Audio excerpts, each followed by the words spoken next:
watch this go. That's how we do it.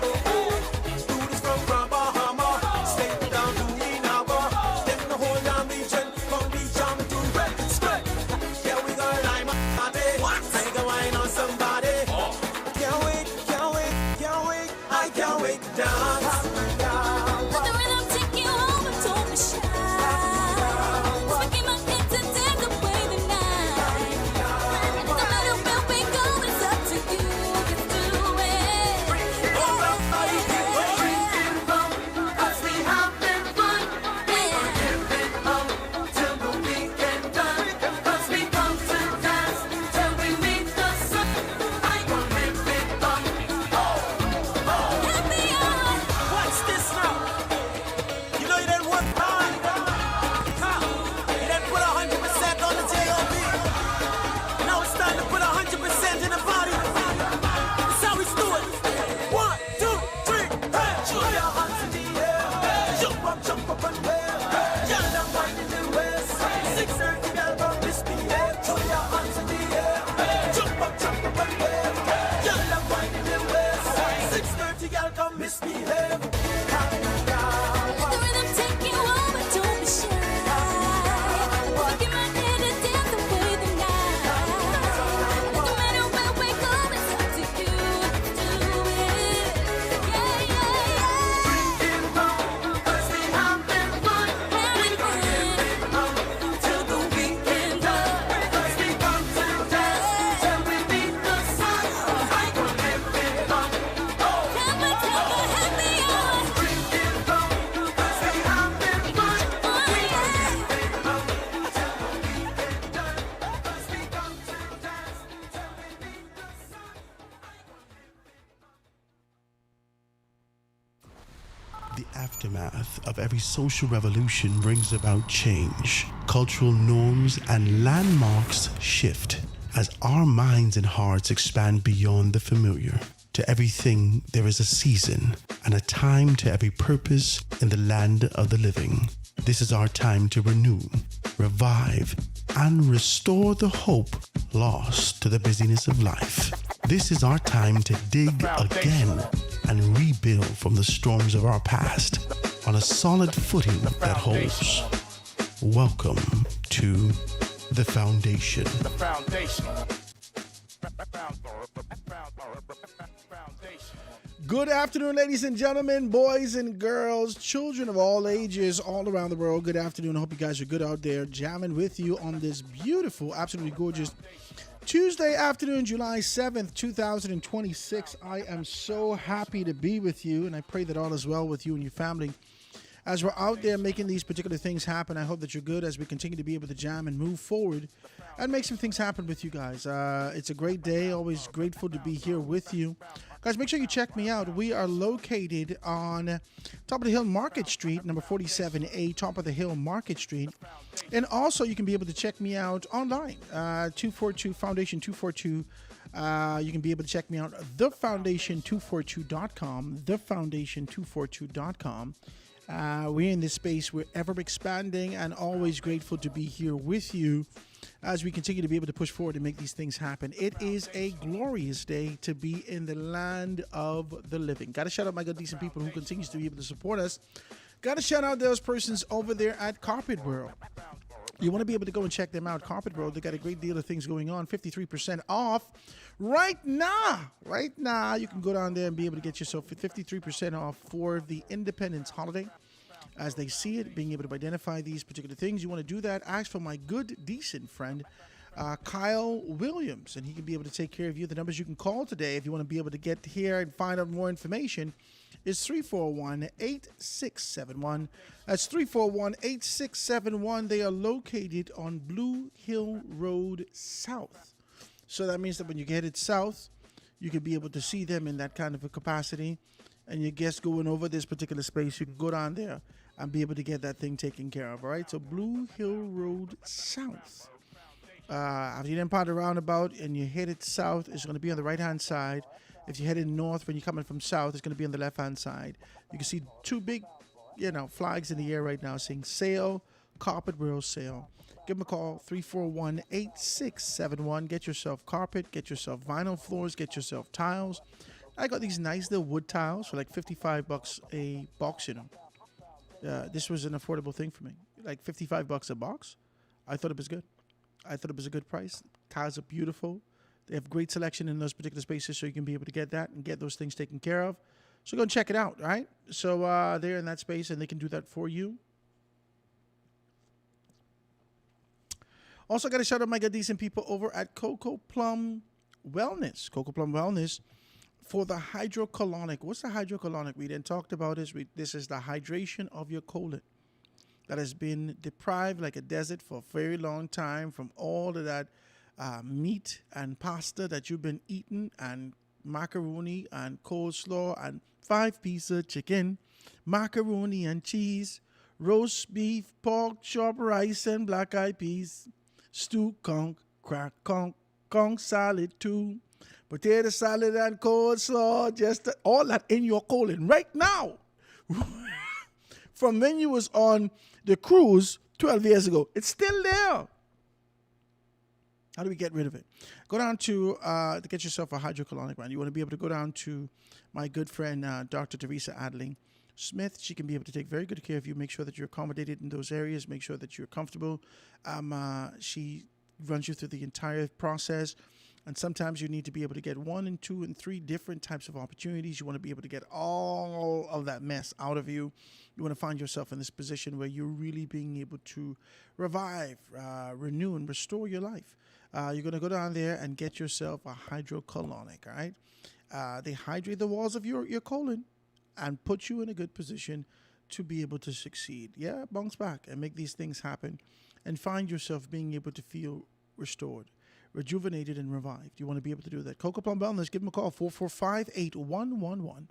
That's 445-8111. They are located in the One West Plaza. When you're headed west, like you're getting towards Lyford Key, just before you hit the Fresh Market, right there on the right-hand side where the fellas had that steakhouse, right in that plaza. It's called the One West Plaza. They can take care of you in the back of the airport. They can take care of you. And Sell All Electric. I got to be able to talk about Sell All Electric with enthusiasm, because what they've done for me and how they continue to be able to work with me is a wonderful thing. I got to be able to speak about them with the greatest level of enthusiasm ever. Sell All Electric. They are, Sell All Electronic and Appliances. They are located on Carmichael Road, right across the street from Cousin Mafique Church. Just before you get to Miles Monroe, BFM, just before you get to that, it's going to be on the left-hand side. If you headed west, it's on the left-hand side, and you could be able to see them, and they take good care of you in those areas. Just ask for Mr. Marshall or any one of those persons in there. They got some great people in there that can be able to assist you. Get yourself your microwave. Get yourself your Samsung television. Get yourself a cell phone. Get yourself all your PlayStation stuff. Get yourself all of the computer stuff that you need. You could find your nice water coolers in there. Get yourself a stove. I think they get some apartment-sized stoves in there. Some mini refrigerators you can be able to get in there. The great tablets for the kids, you can be able to get those stuff in there. He got some great stuff in there, man. You want to be able to go down there and check him out, and he can take good care of you. Right down to barbers. I think I see a nose hair clipper and all in there. Go in there and check it out, and let Mr. Marshall know that Howard Grant sent you and that you're looking to be able to get a deal today. All right, so go down there and check him out. He can take very good care of you in those areas. All right, the numbers, like I said, again, is 361-7267. 361-7267. And last but definitely not least, you got to go down to Garden of Eden, get yourself some great Bahamian food in the mornings. More specifically, I love to be able to get the breakfast in the mornings. The lunch is absolutely superb also, but the breakfast is absolutely, is second to none.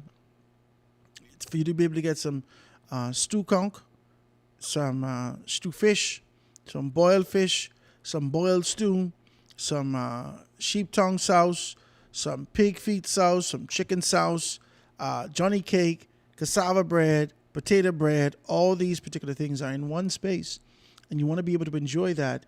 You want to go down there and get yourself taken care of with Mr. Jones down there at Garden of Eden. Garden of Eden is located in Eastwood, right there on Tulip Drive. And so when you're headed towards, when you're headed on Prince Charles and you're headed, is that south? How Prince Charles is run? North and south, right? No, I lied to you. Prince Charles is run east and west. So you're headed east on Prince Charles. You're headed east on Prince Charles. Just before you pass the Elizabeth Estates Police Station, on the left-hand side, you'll see Eastwood. When you go to Eastwood, you're passing 5 bumps when you go through there. You go through there. You're passing 5 speed bumps. 1, 2, 3, 4. Then you turn in left, where you can see Tulip Drive. You turn left to Tulip Drive.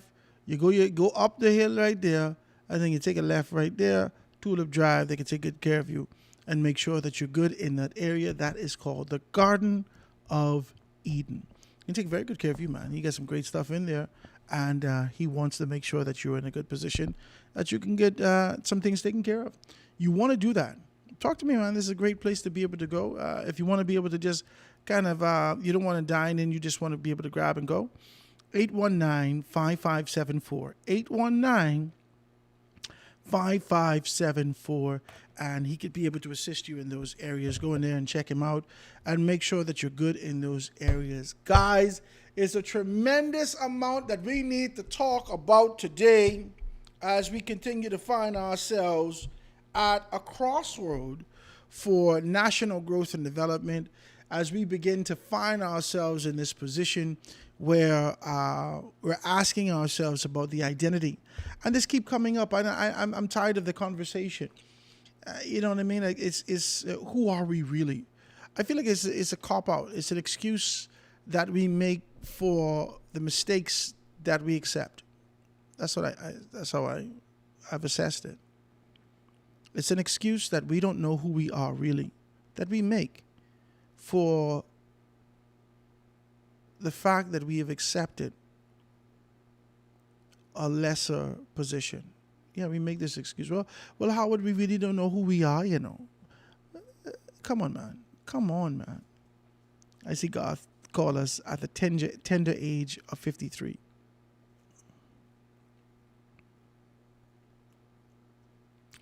I don't know if 53 tender.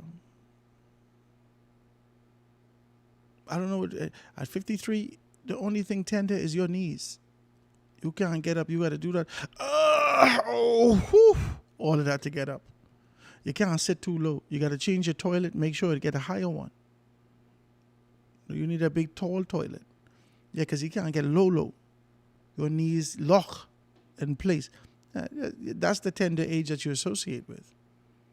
And so you don't have this kind of a tendernism or tenderness to be able to identify yourself in that kind of an age. That's just me. I'm not into making excuses. I'm just not. I want to look at it for what it is, accept it, understand that, you know, this existed prior to you coming here, and ask myself the question, what can I do? Why was I born? What can I contribute to make this space better? I wasn't born to jump into the fray of corruption and perceived corruption. That's just not what I was born for. I don't know how y'all see yourself. I know so many of us just get beat down in life. We're so tired, man. Listen, we tired, you know. We would have gone through so much over the years. We just exhausted. We've been traveling this road for a very long time, hoping to God for something better.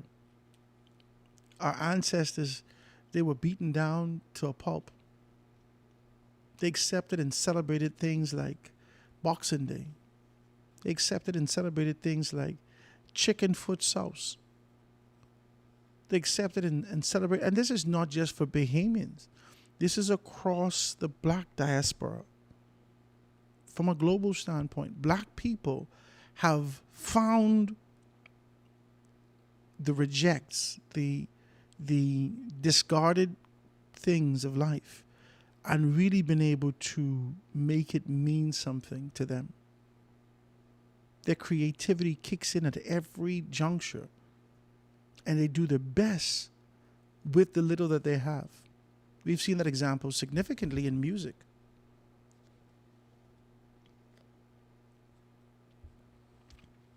Whether that's beating on a goat skin drum, or beating on a table, whether that's being able to sing creatively and ring play, or to be able to, in the United States of America, sing out with one harmony and one tune on the Chain Gang, or being able to hear the Negro spirituals and the cotton fields.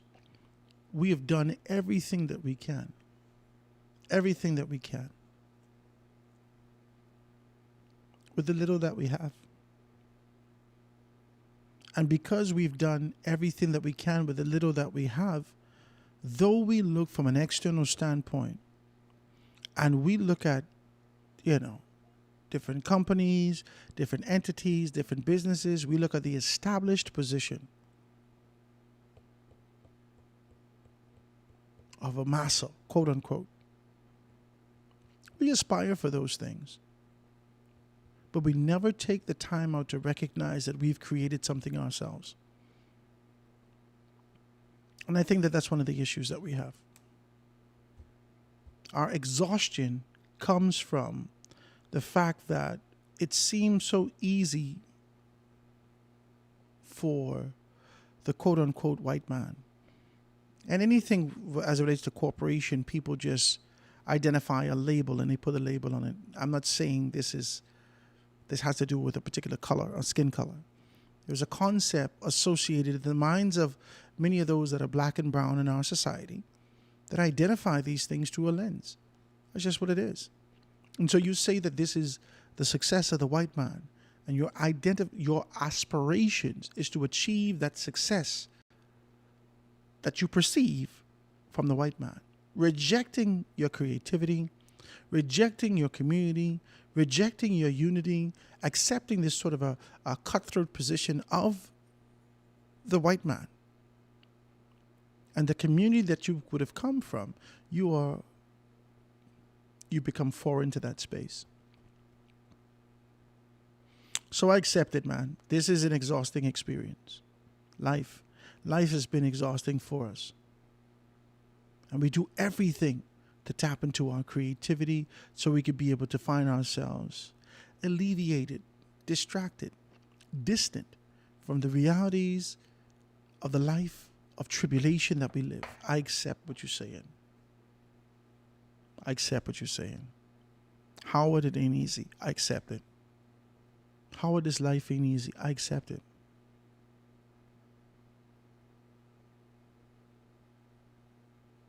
But you had to have been born for something. There is no way that a God of divinity, an omnipresent God, who is the author of our fate, who's the beginning and the end, the Alpha and the Omega, all-encompassing, all-knowing, the creator of time, who is here, who is and always will be, has created us just to go through hell. It don't make sense to me. It don't make sense to me. I don't believe that we were built and born as a people to be able to celebrate our accomplishments and to get to a position where we are content. I don't believe that this is what this life is about. I believe that we all have a contribution to make to the smorgasbord of tribulation that life is. I believe that we have a contribution to make. And I don't believe that is that some people are born for this kind of a mass contribution. Yeah, so you see people like, let's call some names. You see people like a Kanye West. Let's call Kanye West's name. I am a firm believer that Kanye West is his influence, his skills, his ability, his reach, his conviction, his position, his outlook, his determination, his reckless abandon as it relates to the established position. I believe that Kanye West, as he describes, though it may sound wild coming out of his mouth, he would be identified as a disciple if this was the beginning of the New Testament, because of what naturally exists in him. I believe that. I believe that. And that may be hard for a lot of people to kind of accept. I believe that. And as we sit here and we talk about these particular things, I believe that the conditioning of life has placed him in a position of being able to project the supremacy of God and being able to transpose that with himself. So he's elevated himself to a position where he sees himself as God, but there is a reason that he was born, and he's making a global impact. I believe that. I believe that. I believe that there are some people that are born in our society to make a national impact. National.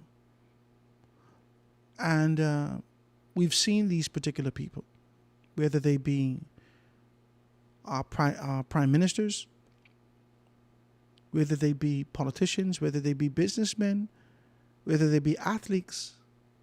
These men have made, and men and women, have made a significant contribution nationally to the growth and development of the country. Men that are here now, and women that are here now, and people who have gone on to their reward. I believe that. I don't know why I'm sweating like this. This must be this coffee. Right? I believe that. I believe that. I want to be able to say that to you. Bring that phone here for me, please. Put it right down. I believe that. And I want to be able to say that to you. I will have a clear conversation with you and say to you that these are the things that are happening in this country. Now, I know that your tribulation must be much. I know that there's a great deal of trial that we're going through. I know that we have some troubles that we're going through as a people. But it's got to be something that you're born for. And it cannot be the acceptance and the position of... It cannot be the acceptance and the position of sheer corruption. How I talking, man? I feel like I just talking sometimes, and I don't know whether or not we're getting anywhere. We could not be born in this life just to be able to jump into the fray of corruption. That cannot be. It cannot be that the talents that the Father has given you, that is released to you, that you would have identified those particular talents and accepted this course of being able to jump into the fray of corruption, perceived and otherwise, and be able to seek to be able to enrich yourself and your family to get to the objective of what you desire without understanding that there is a call on your life. It cannot be.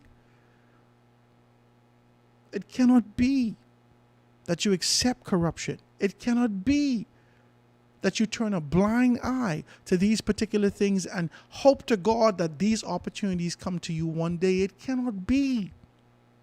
It cannot be that you've rejected the idea of being able to work hard to get to the things and the spaces that you desire, that you believe that you're called to. It cannot be. It cannot be. It cannot be.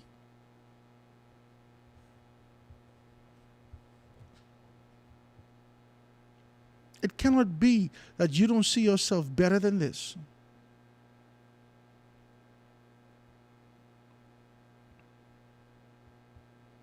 It cannot be. You are called with a call. You're called to a higher position. I believe that.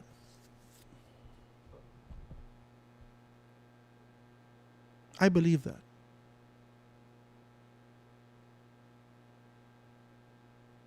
I honor God and glorify Him for all that He's done for us. But I believe, and I want to have a conversation with you. I believe that we are called for more. we here and we ain't gonna be here for long. You think all we come here for is to make a couple dollars and die? To acquire a great deal of nothing? To build big houses and drive the best cars and do all these things? The acquisition of absolutely nothing. That's all this is, you know.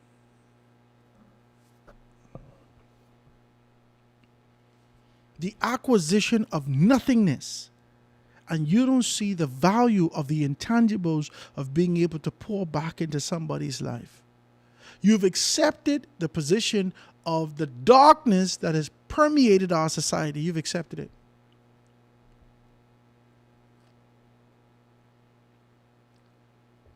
You've accepted the course and position to say, well, this is what it is. What you want me to do? We got to stop this, man. We have to stop this.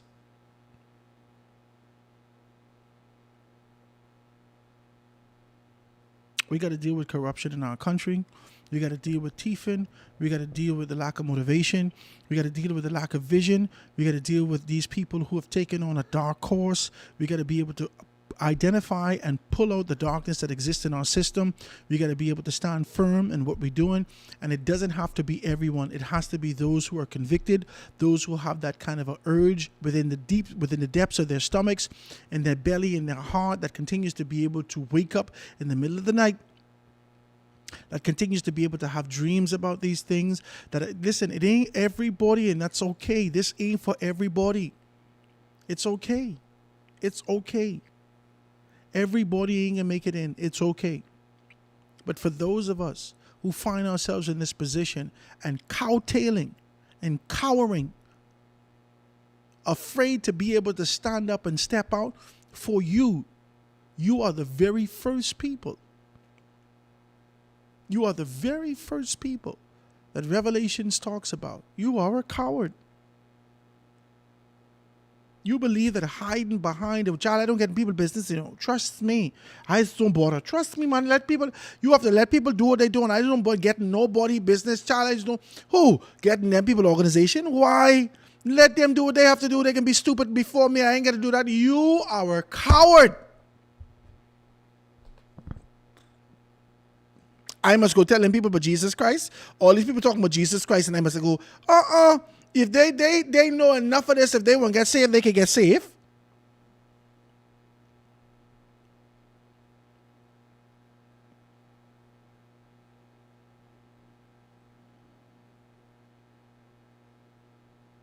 You are a coward. You are a coward.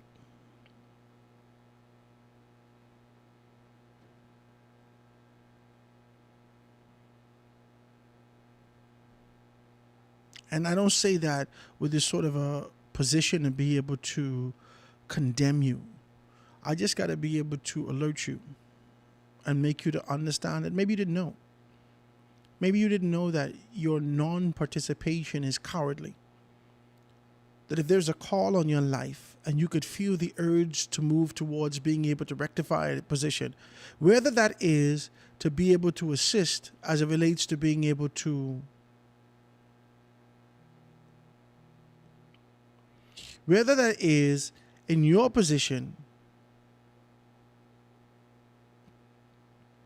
to be able to help children who come from broken homes, whether it is to be able to feed,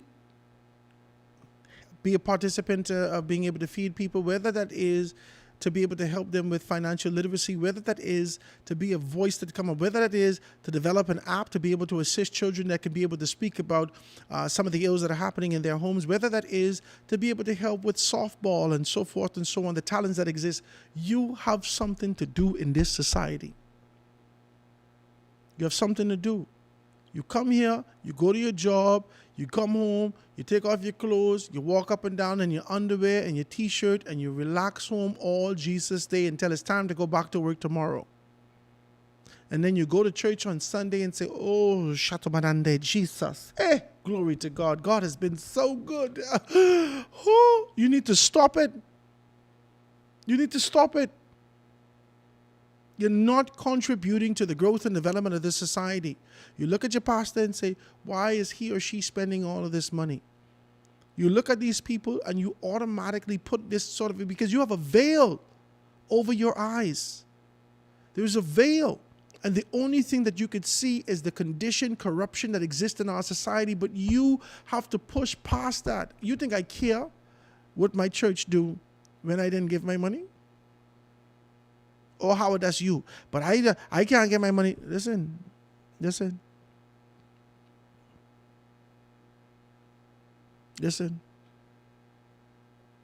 Let's be clear and have a good conversation. That ain't my money no more. Can I say this to you? That ain't my money no more. You think I get into that? That's for them. Jesus Christ got to deal with them. I did my part there, Father. I helped to feed these people. I put my money towards helping feed people.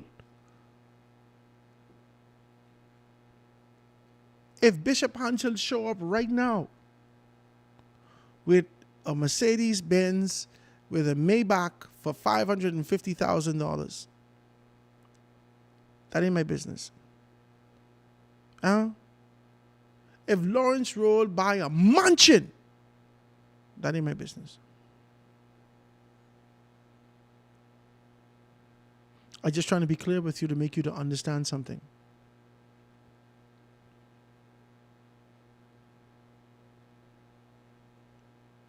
There are some things out there that you put before that you don't have to, man. We just talking. It's just the opening of the show. We're going to get into some other stuff right now. I want you to fight me. I want to show you this. If you can see on the screen right now, guys, I want to be able to show you something.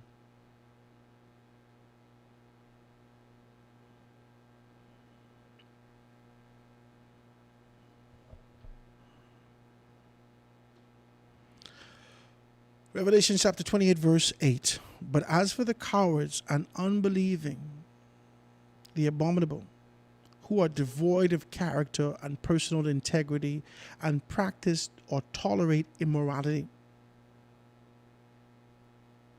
That's a lot, you know. That's a lot of words, you know. That means a lot, you know. As for the cowards and unbelieving, and abominable, who are devoid of character and personal integrity and practice or tolerate immorality. As for the cowards who accepted this particular position, and the immoral who've accepted this sort of an idea that has presented itself before you in a new age concept that says these particular persons, they could be, bestiality is fine for them. That's fine. And same-sex marriage is fine. I accept these particular things.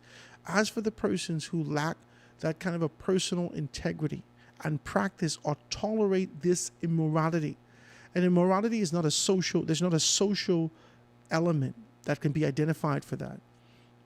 That particular standard of moral and immoral was set before us in our faith. These ain't some people's faith. Some people have rejected this particular position.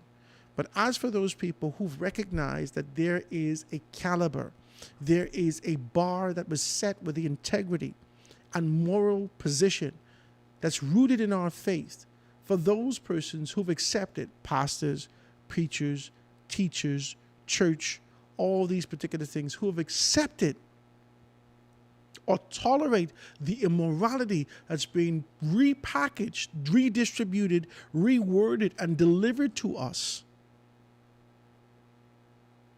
Your portion is still hell. That's the first people out the gate, cowards. Child, I don't get into nobody's business. Trust me. Who? Not me. Cowards. Who are scared to stand for something And we know this tune. If you can't stand for something, you will fall for anything. You don't want to be identified as a sheep, but you worse than a sheep. You accept anything. Anything that people put before you, you accept that. Anything. It's cowardice. I don't know what it'll take for you to be able to understand that you have a greater position in this country. I don't know what it'll take. I don't know what it'll take for you to be able to understand. You are so afraid. Listen to me. I wanted to have 10 children. Now, my wife, if any of you know my wife, she's a little small thing in the can. Little slim little thing. I used to call her pocket piece sometimes because she could fit right in my top pocket. And these big pants I have, she could fit, definitely 3 of her could fit in my pants pocket. My God. She could fit in my top pocket. I could pick her up with one hand and pick up my other children with the next one. She's a small little thing in the can. Okay? All my children bigger than her. My 7-year-old boy, hand almost big as mine. Big. He eating now. He don't even see his behind getting big. Big boy I get. Big boy. The only reason my first boy ain't big like that is because I prayed to Jesus that he wouldn't be big like this. I said, Lord, don't let my son be fat. I really didn't. I know the challenges of being a big guy in this society. And don't let him be fat. Jesus, listen to me. But this boy's eating more than me. I promise you he's eating more than me.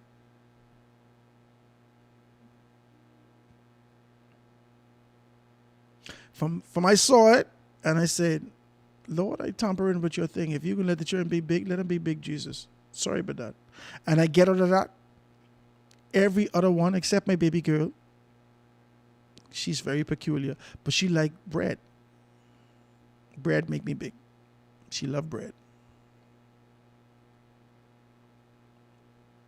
Every one of my children bigger than my wife. Every one of them bigger than her. My 7-year-old son was put on my wife's shoes. Mommy, these can fit me. 7 years old.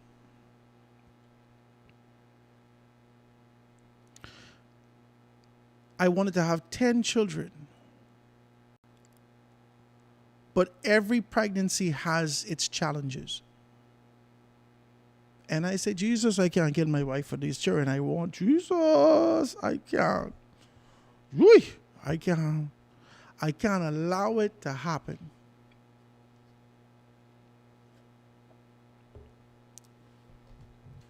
And so I accepted this sort of position. And I take my fall and give God praise. Now I wanted 6 more. I wanted more. I wanted to be a part of the fruitful and multiply, subdue and have dominion.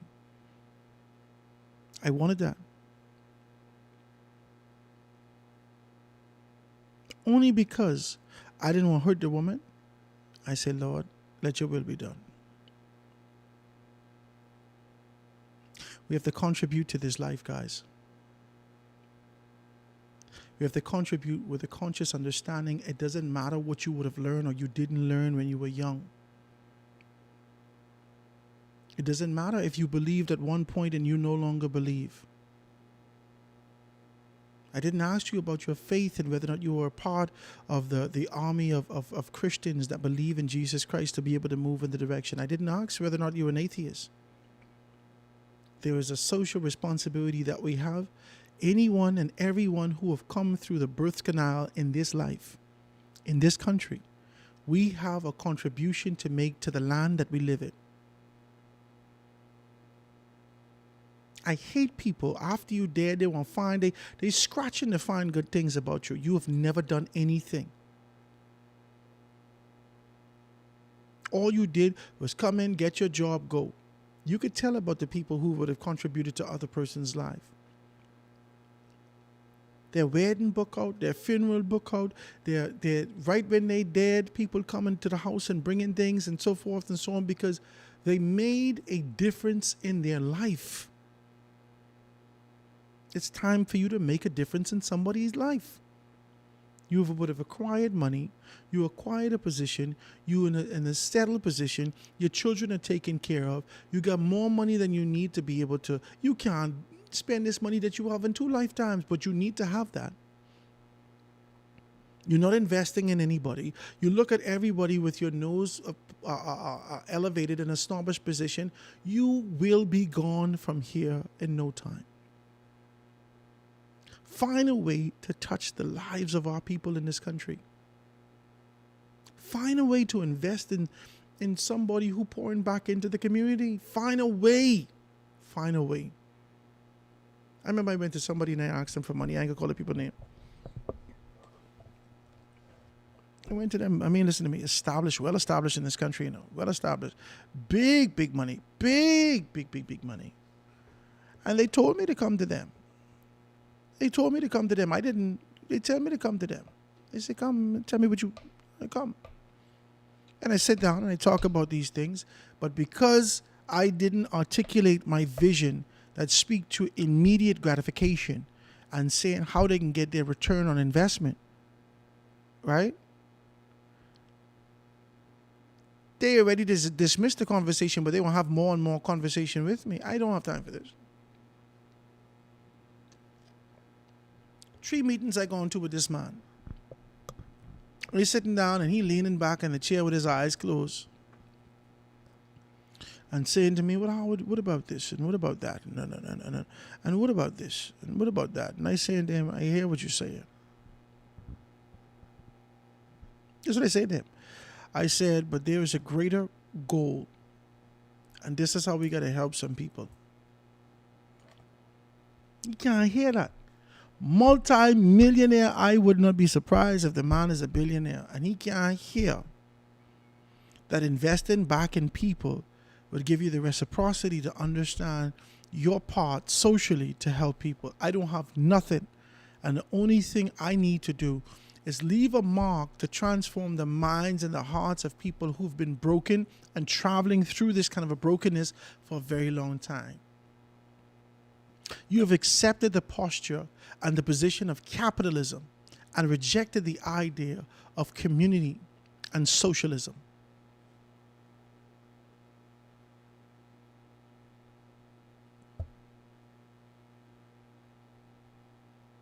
That's what it is. You cannot believe that you're going to... The only thing I have to do is get to a position. I don't want my wife row. I got to make sure she's comfortable. You understand? That's it. That's all I'm doing. If my wife needs something, Jesus, God, give me that. Let me take care of this woman. I don't want no problems. My children need something. Father, the children need something. Everything else I pour into my belief in where God has called me to be. Everything else.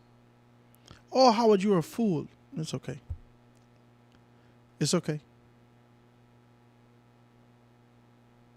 I promise you, every time I need something from here to Jesus Christ, it'll show up for me. Every time. Every time I need something, that thing shows up for me. You have to figure out what level of prostitution you can do today. Jesus, I can't get away, man. You got to figure out whether or not this can be first base prostitution, second base, third base, or you got to drive the thing all the way home. You got to figure that out. All I got to do is, Father, I need this thing. And forget about it. Keep pushing forward. And next thing you know, boom, the thing happened. O ye of little faith. How you could believe God, the supremacy of God, the position of God, the elevation of God, this kind of an idea of the omnipresence of God, and don't believe He could help you with these incidents, these issues. How? You believe you got the thief for this. You got the prostitute for this. You got to lie for this. You got to be able to accept a bribe. You believe that corruption is the order of the day because this is what you've seen in society.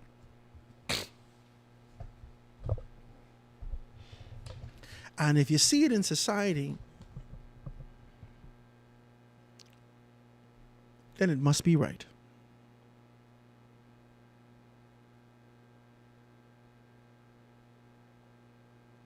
We got to stop this, ladies and gentlemen. We got to stop this, guys. You got to be able to find a quiet place and reject those thoughts and ideas of a conditioning that you've learned from the proverbial white man. The concepts and ideas of capitalism, of democracy, the concepts and ideas that you continue to be able to perpetuate, and forget about what exists in your DNA. We are a community. And we've drifted. We've drifted into hatred, into separation, into envy, into jealousy. We've drifted. And there is a way that we can get back. There's a way that we can get back to unify our strength for growth. But you have to be willing to make that step. Are you willing?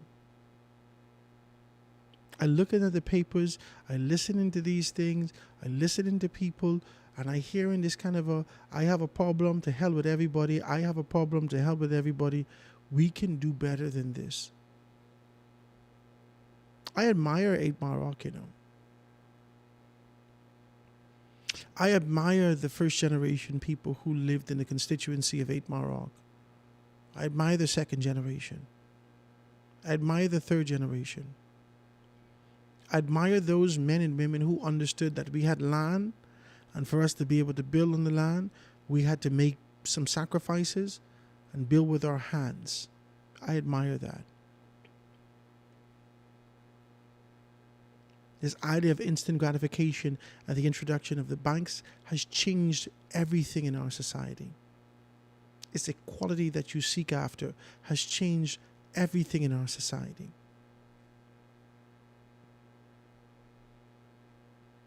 It is under the banner of equality, but the truth is that it is a sheep, a wolf in sheep's clothing.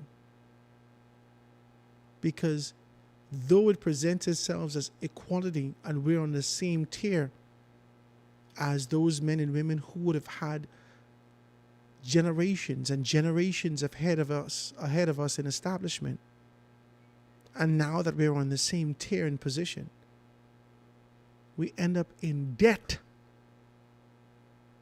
and owe their banks hundreds of thousands of dollars till our children now have to take on our debt.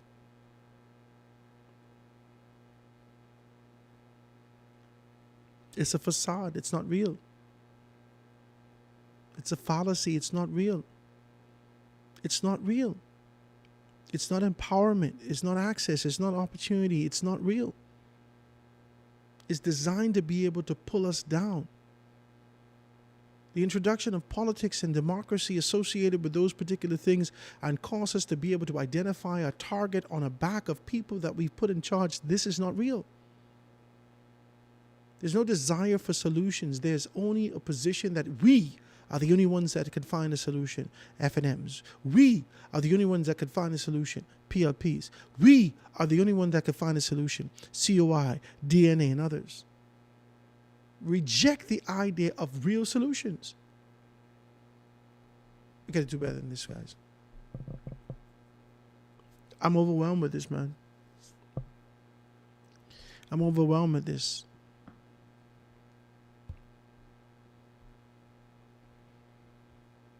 We don't believe in ourselves, man. And it hurts me. And I bring this, I feel like it's a bleeding heart thing today. I bring this to you because I know what I'm saying in terms of what I'm seeing on the day-to-day basis. It hurts me, man.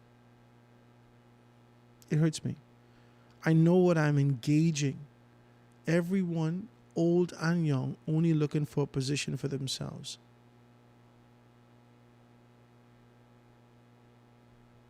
I promise you, I don't want to work with everybody. I only want to work with people who set aside for me to work with. Jesus Christ could tell you that. I don't want to work with nobody who's sweating my guts out, talking about where the money, where the money. I ain't into that. I ain't into that. I ain't into nothing like that. I ain't into that. There's other spaces and places that y'all could go to. Go deal with them people. There is an assignment. And for the duration of my life until it finishes, I have to pursue the assignment. And if you don't understand that, then you ain't supposed to be here. I can't get away, man, Jesus.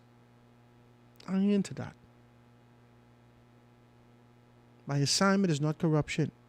My assignment is not thieving. My assignment is not this greatly rich and endowed position. Because I know my name is worth more than silver and gold. I got a good name. I work hard at that.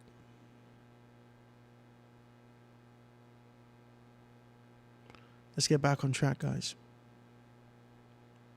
Let's be reminded of our position and the purpose that we've been called to in this life. Let's get back on track. The distractions, the desire, the contrast where you say, oh, they got it, I must he could have it. The rejection of being able to do the right thing for the right now thing, you got to stop this. And God has been faithful to us through it all. But it's time to revisit the pillars of the past. It's time to revisit our foundation and see whether or not we've drifted from it. And how do we get back to realigning ourselves with the call that's on our lives? Let's take a quick break, guys. We're going to be right back after this.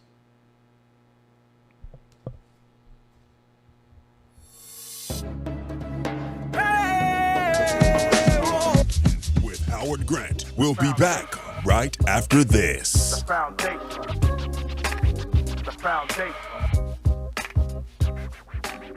Coco Plum Wellness Bahamas. Experience the extraordinary fusion of open system hydrocolonic hydrotherapy and holistic rejuvenation. We are located at the One West Plaza for your convenience. Cleanse, revitalize, nourish. Your journey to good health, energy, and vitality begins here. Whether you are managing your health or just simply seeking a boost, Coco Plum Wellness is here for you.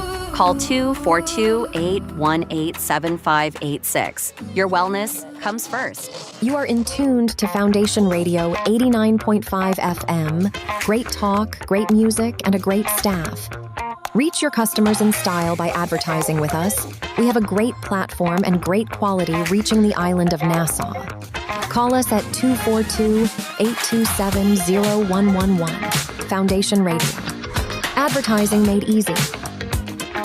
Resort in the Garden of Eden is an ideal place for weddings and honeymoons in a tropical island setting. The dining experience is unforgettable, and it is filled with a warm and gracious cultural vibe. The atmosphere and service is second to none. Enjoy our pool bar on hot days or cool evenings when you just want to relax and have a few cold drinks and appetizers.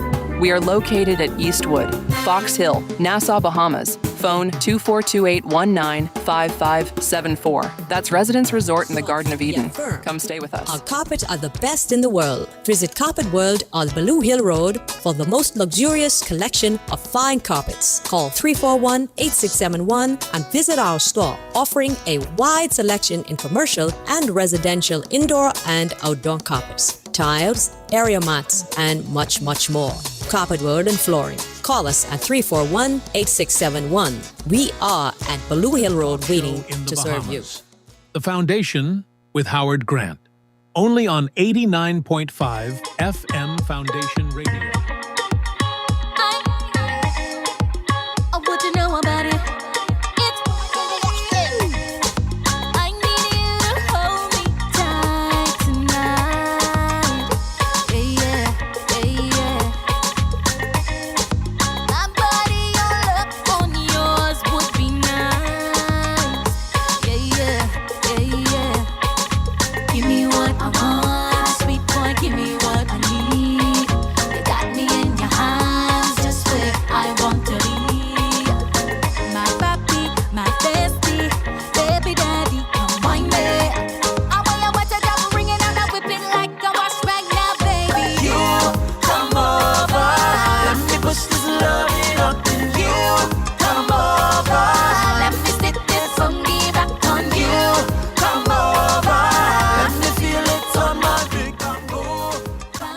are back, ladies and gentlemen. This is The Foundation with Howard Grant. It is absolutely wonderful to have you with us. Always being able to jam with you and really being able to talk about where we are from a national perspective. Guys, if you're just tuning in, this is 89.5 FM, 89.5 FM Foundation Radio. And my name is Howard Grant. This is the Foundation Talk Show. And we continue to be able to talk about national growth and development from these areas. You can also pick me up on Foundation 242 on Facebook, Foundation 242 on YouTube, Foundation 242 on all the social media handles, or thefoundation242.com. You can be able to find us in those particular areas. Let's talk about some things. A great deal of things are happening around the country, and we want to be able to identify that. It has made its round in the news, and we can be able to identify this and talk about this. Yesterday, 64 structures in Shantytown demolished. Displaced Shantytown residents Tanisla Mitus said that he has nowhere. Is it Mitus? That he has nowhere to go after his home was demolished yesterday by the Unregulated Community Action Task Force, the UCATF.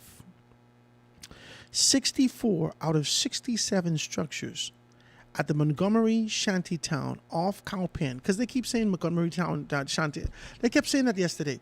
The Montgomery, I was like, what the hell is this Montgomery? I don't know what this is. Well, I guess I wouldn't know. But the Montgomery Shantytown off Cowpen. Okay, now we have a clearer idea where this Montgomery Shantytown is off Cowpen Road.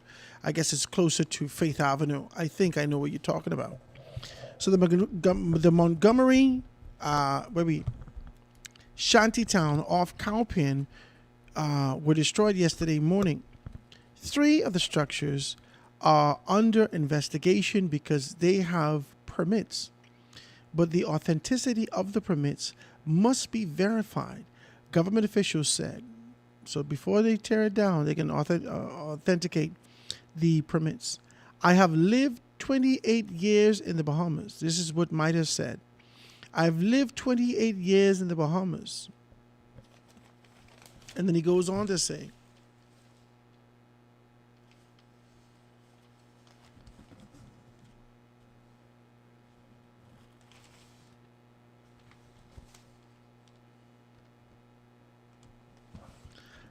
I pay all type of bills. This is what he says. Almost $40,000 in national insurance paid. That's what he says. He says, now they are breaking the village and I can't find a house. I can't find a place to go. He added that plenty people looking for a house, but nowhere for us to go. And that's the truth. This is what he's saying right now. He said, they are leveling, the leveling is expected to be completed by the end of the week, Friday. Today is Tuesday. The UCATF head superintendent, Stephen Carey, said that up until Sunday night, the task force urged residents to evacuate. Notices were served in the community from February of last year. This is what he said. And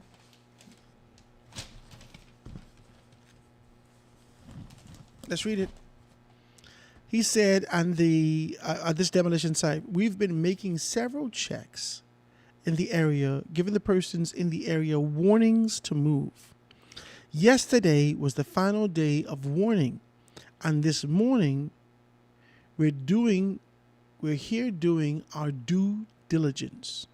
He continued, up to 7 p.m. on Sunday, which was the day before they demolished. He had a team inside here, and we were asking them and begging them and pleading with them to move. We told them that as of 7 a.m. this morning, they will not be permitted back on the premises. They continued to think that we were joking. So now they see that we are serious. Yesterday's demolition was one of the many carried out under the task force, which was reformed by the Davis administration. During the 2026-27 budget communication, the Minister of Works and Family Island Affairs, Clay Sweeting, pledged that the government's zero-tolerance approach to unregulated communities. Let's see if we can be able to find something also. I want you guys to be able to see a little something so we can be able to get out here and talk about this. Yesterday, I would have seen, let's look for it now. Hold up. Yesterday, I would have seen this and looked like the fellow was trying to fight them. Let's just be clear about this now. Let's identify this. A shantytown displaced just over 200 people. Let's see if that's what we're looking for. Because I watched one specifically where the fellow looked like he was trying to fight. Let's see this. We're going to use Eyewitness News. Now, Zedness was supposed to be my thing. I'm not going to fight them.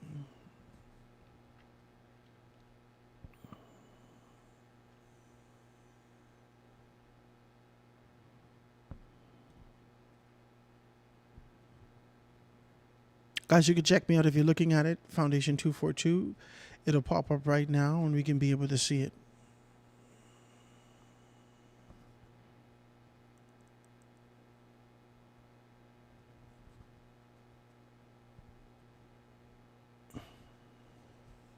Can we hear it?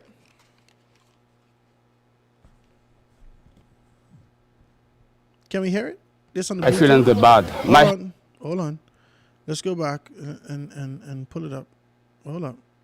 With a well, reality has set in for residents of the Montgomery Shantytown community as the government officially moved forward with a demolition exercise on Monday. Rebecca Bain has more. I feel in the bad. My heart can't take it. I don't feel good. You understand? I don't feel good. I don't know where to go. Just over 200 residents, including 8 Bahamians, residing in the Montgomery Shantytown, now forced to find new living accommodations after their homes were demolished in an exercise. Along with individuals holding work permits and permanent residency status, authorities also say one person was apprehended for possession of dangerous drugs. Government representatives say they were warned about the exercise for months, but never took the notices seriously. According to Senior Superintendent of Police and Unregulated Communities Action Task Force Chairman Stephen Carey. They would laugh and they say nothing is going to happen. Up to last night, we were in the area informing them of the demolition that will happen today. But some argued that there was still not enough time to secure alternative housing, referencing the lack of affordable homes. Try to find a house, can't find it. Plenty of people that can't find a house, can't know where you all go. So expensive. All the boat I looking for, can't find no money pay it. I have 10 years now, so my baby daddy, they kill him. And then I don't know where to go. Nobody know. I have money, I can't find place to win. Compounded with a language barrier. Because they can't speak English and they can't read ads and stuff. Yeah. So in Kamaki, wood, copper and wood, I'm looking for that. There's no apartment. No apartment. So I can't do nothing. Carey says he hopes that this exercise will serve as a notice to other irregular communities that have been served notices, as government is set to continue with demolitions in the coming weeks. Rebecca Bain, Eyewitness News. Well, reality has set... It's eyewitness stuff that we looking at, okay? Y'all don't fight me. There's eyewitness that we looking at, okay? Now let's get a couple of things cleared and squared. Oh, man. I don't know what to... Okay, so... I need to do this in contrast. I need to do this with a very clear understanding that... I don't know why you come in our jurisdiction and believe that we will slack off on our position. Now, historically, this is who we are. We've been slack in many areas in this country. But you know, just like immigration, Some people just get deported, but the majority of people who've never had that kind of an encounter living here unregulated in this country reject the idea that immigration does their jobs. And they pull hold near and dear to the idea that, there's a level of corruption that exists in these particular spaces. We've heard the stories. I don't know why you think that they can take care of your place. Over the past 5 years, we've seen them demolish a great deal of spaces. Under the past administration, they started to demolish. This administration continued with the demolition. I don't know why you think they ain't coming for your place. I don't care if you're in Montgomery or Mahatma Bay. It don't matter. They're coming for your place. It's important that you find yourself on the right side of the law. If they demolish 64 of 67 spaces, the only 3 is because of regulation. The only 3 that's standing right now is because of regulation. And they double checking and triple checking to make sure that the regulation wasn't something that they get from somebody after they pass them a couple dollars, that this was accurate, that this is correct, that the permits that you have, that the property that you have, that these particular things are registered properly, that if we look in town planning, that it's there. That if we look in the registration department, that it's there. That if we look in land and survey, that it's there. That we could be able to identify that this was a properly registration pieces of property, and if not, they bring in the trailer back. They bring in the backhoe back. They can push it down. I don't understand y'all. I don't understand these people. You're not from this jurisdiction. You were told with clarity from last year, February, to move. You've decided to stay here in this particular position. You could boast about the fact that you've been in this country for 28 years, that you've contributed over $40,000 to NIB, and that our country, in a sense, owes you something. Owes you something. You speak without this understanding that the established Bahamian people that are in this space, who we know so well, that we can't afford good property to live in this country. We can't afford a piece of property. And now you're saying to us that you can't afford to live nowhere else here where you expect us to go. I don't understand whose problem this is. Now, the way that society is set up, it'll definitely be a trickle effect if we can't accommodate persons. But this is not our problem. You need to identify and accommodate yourself accordingly.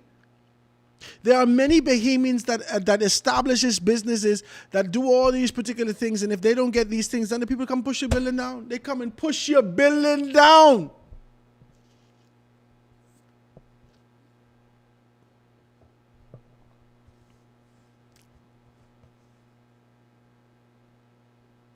Man, I'm sorry to hear that your guys are going through whatever you're going through. I really am. I'm sorry to hear that. I hate to be this kind of a guy that's we're having this kind of a conversation, but I'm sorry to hear that. I got to say this to you. But it's time for us to be able to adhere the rules and regulations that govern this country. It's time for us to be able to do that. I got to be honest with you. It's time for us to do that. It's hard to have that conversation, but it's time for us to do that.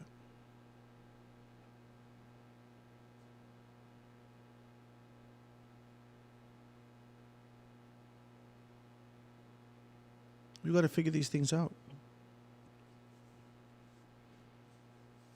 Identify 3 acres of property.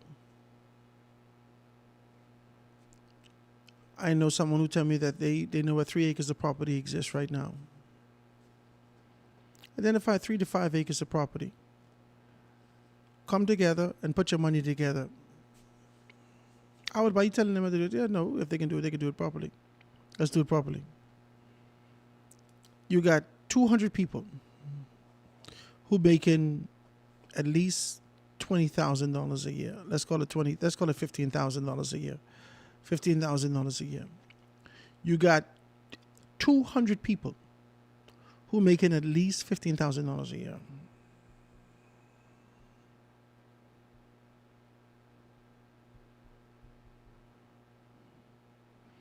That's $3 million a year. $3 million a year income into the shanty town. This don't belong to nobody. This place ain't belong to nothing. You create a corporation. Okay? A corporation. You call it whatever you want to call it. Let's call it Sakpase. Let's be decent. Call it Sakpase. Sakpase investment. You get Sakpase investment, you register that, you identify a lawyer to be able to assist you with that. You be able to put a president, a vice president, trustees, secretary. You fill a board. You fill a board out for Sakpase investments. On Sakpase investments, you now take on this kind of a position after you would have been able to establish these things and say, okay, we can invest into this. You said, these are the 200 people that's going to be on our board and is a part of our body. And for you to be able to be a part of Sakpase investments, it'll cost you $150 a month. For 200 people, it'll cost you $150 a month. For 200 people, okay? Sakpase investments. Your initial investment,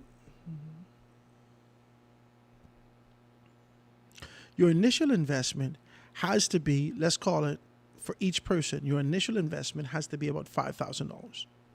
Okay? So let's call it 200 people times $5,000 is $1 million. Sakpase investments start off with $1 million. Bang. The people need some place to stay. Okay. Sakpase investments present themselves to an entity, real estate. We need 5 acres of property. Out of this 5 acres of property, we want to be able to give you, the acres of property cost, I don't know, $1 million, right? Let's call it $1 million. We want to put 25% down, which is $250,000. All right? Let's put 30% down. I think it's 30%. You put 30% down. $300,000. You get $700,000 funds sitting there. Now, Sakpase Investments own an acre or 5 acres of property. Okay? We're talking. We're just talking. It's hypothetical. Don't fight me.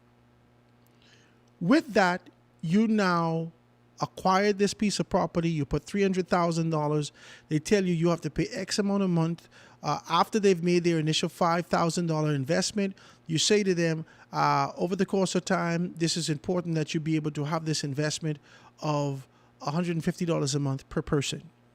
All right? So depending on how many persons in the household, this is our expectation for you to be able to make this investment per person. Okay? So you make $30,000 a month for this particular investment.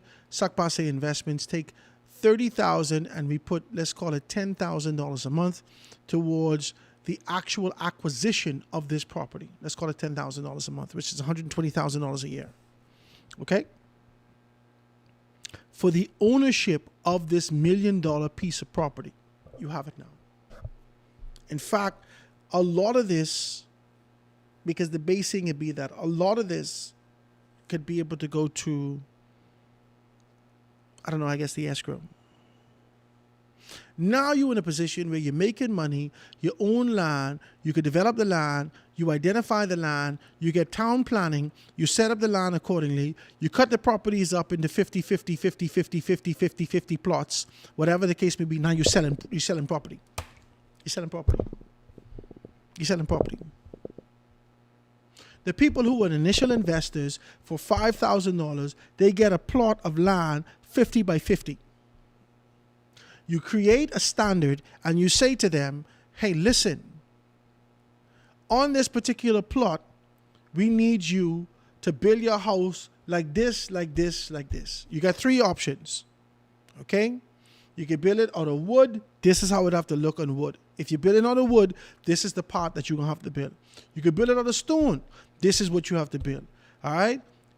The max that these particular houses on 50 by 50 go up to is a 3-bedroom, small house, no 2-story house. All the houses have a uniformity. Because you don't want it to look like a shanty town. You want it to look like a community, a gated community.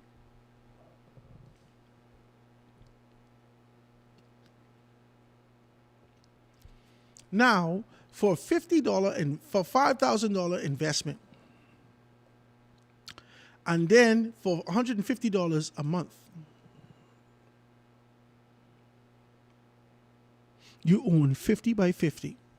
Sac Passe Investments allow you an opportunity after X amount of years to be able to own the property or keep it into the trust or whatever the case may be. The trust could be able to keep it.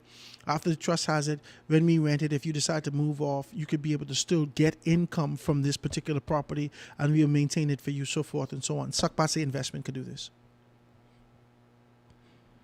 Somebody talk to me. Sac Passe Investments could do this. After you would have done that, and now we acquire the piece of property for $300,000. We then put the $300,000 down. The lawyer's then good. Everything good. We then set it up. We know how we can pay on a month-to-month basis. Everything is good. It's transparent. Everything's registered. We get the property. The paper's sitting down in the bank. We identify who our bank is going to be. We put all those things in there. We pay on a month-to-month basis. No problem. Nobody have no problem. You got $700,000 sitting to make another investment. You go to Canada, you go to China, or wherever you want to go, and buy $250,000 worth of wood. You get your plywood, you get your 2x4, you get your this, you get your that. You go to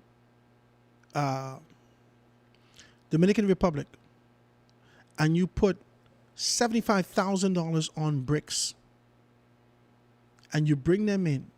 You take a piece of property, 200 by 200, on the land. You clear it up, you divide it, you make it like a lay-down yard. You put your plywood in one area, or your wood in one area. You put your bricks in one area. You put a little store out there, and you credit these people who building their house off of this thing, and now Sac Passe Investment worth over $5 to $7 million.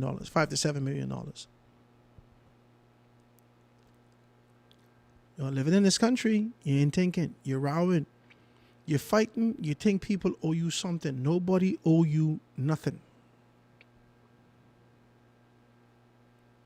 It's the same issue that you have in Haiti. Everybody in the Caribbean got to come together to tell you, kill your hot-headedness and come up with a Haitian-led solution to take over your country. You let barbecue go on down to your country, take over the whole Kingston.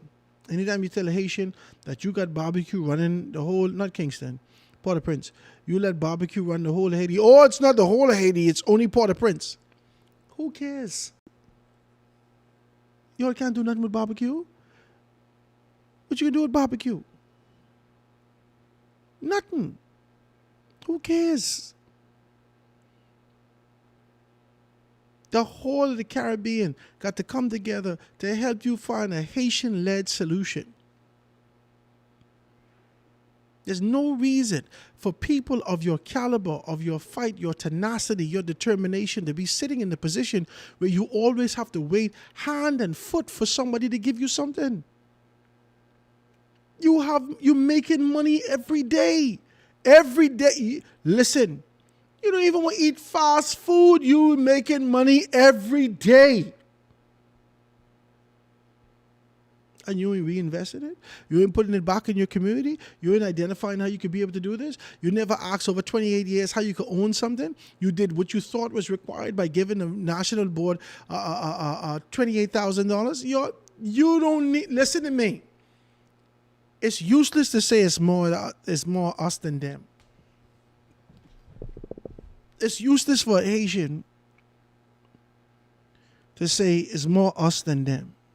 That's useless. What does that mean? It could be 850 million of y'all if you ain't using your brain. If you ain't using your brain to get to an objective of ownership and position and being able to get yourself elevated If you ain't oozing, you see, you are in a better position than Bahamians. We have already been conditioned to an understanding that is every man for themselves. That is the Bahamian society right now.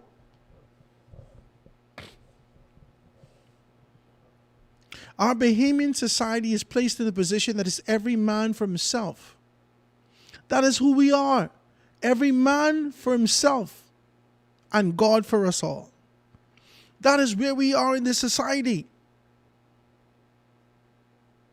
When you put this thing down and you do this, we got to go to Commonwealth Bank. We ain't never thinking about ASU no more. Nobody thinking about ASU. We then identify all these people who want to do ASU as crooks and thieves. So we rejected the idea of ASU and we put ourselves in the position where we go to Commonwealth Bank. We go to Bank of the Bahamas. We go to Development Bank. We go to Scotia Bank. We go to RBC. We identify, we go to Finco to be able to figure out how we could get something for ourselves. We don't want the attachment of working with other people. So you're already in a position better than us as Haitians. We don't see the value in being able to work with other Bahamians. We've rejected that.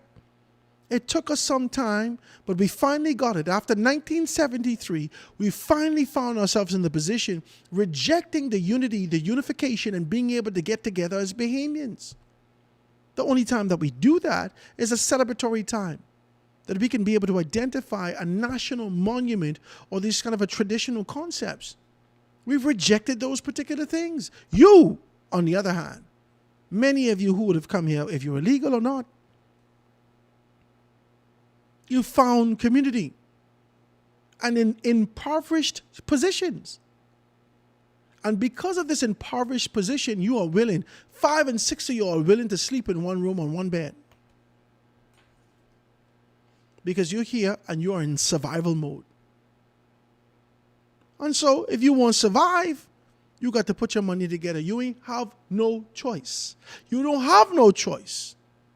You ain't got nowhere to go. You can go back to Haiti, you ain't into that. That's why you hiding from immigration, because you ain't want to go back to Haiti. But you ain't thinking forward. None of y'all are thinking forward. The only thing you're thinking is, how do I survive and where I feel is comfortable right now? That's it.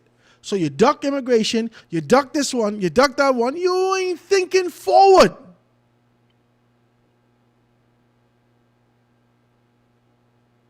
Your children is Bahamian citizens. You do everything you could do to get your child a Bahamian citizen. You don't even know that you made your child a king.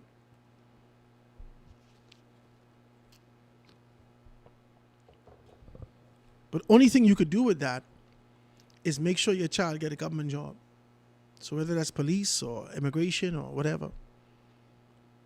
So now, 2nd generation, 3rd generation Haitians born in the Bahamas are peppered throughout the Uniform Arm and other spaces in the Bahamas. Because that was the success that your mother identified, that your father identified, that your families identified. To be accepted into the system was success. Not to be the owners of your own system. Every one of us as black people have the same issue. I will never forget, I presented this to my brother.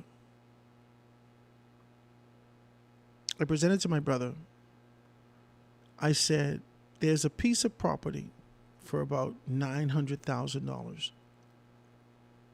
here in Nassau. I said, let's put together a conglomerate and purchase the property.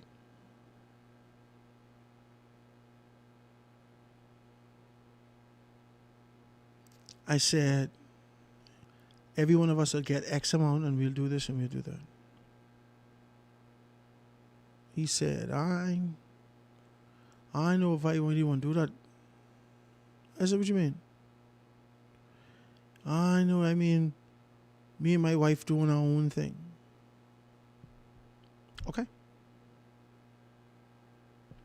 Okay.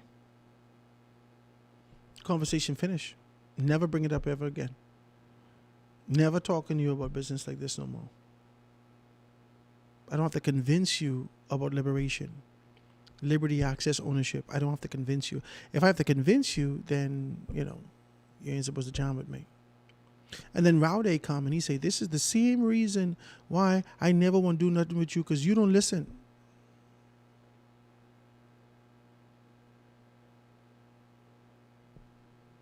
It's peculiar.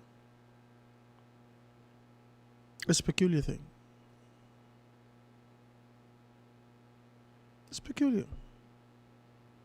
Everyone wants to be an Indian, and you don't have. Everybody wants to be the chief, and you don't have the vision, the endurance, and understanding of what it takes to be able to sit in this capacity as chief. You just see this and see other people have chief, and you believe it's easy. We don't have to row. It's fine.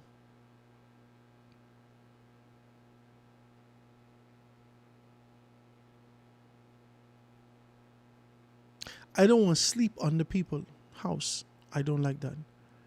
We don't do that in 8 Mile Rock. I haven't come from that in my life.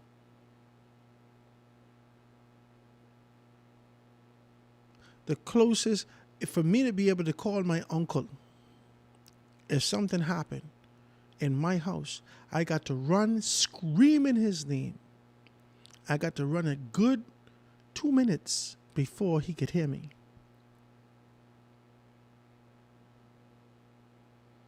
And that's my uncle in any direction in 8 Mile Rock. To come to Nassau and people feel as though living in 100 by 20. Oh no, Howard, the property deep, it's really deep.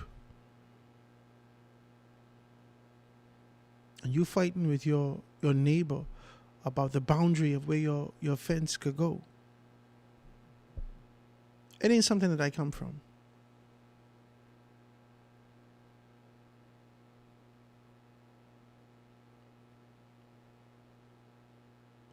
With clarity, I just want to be able to say that.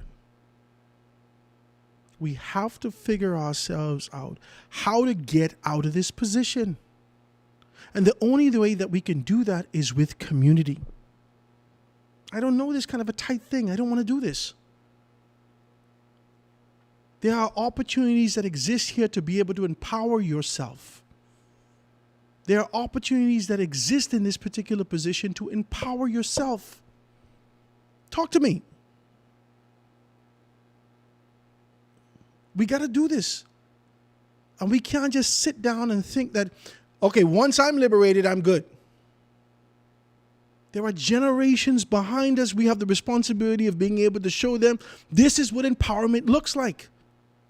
Our great-grandfathers did it for us. Why are we dropping the ball? We can do this. I've presented this concept to family members across the board. And I've been rejected.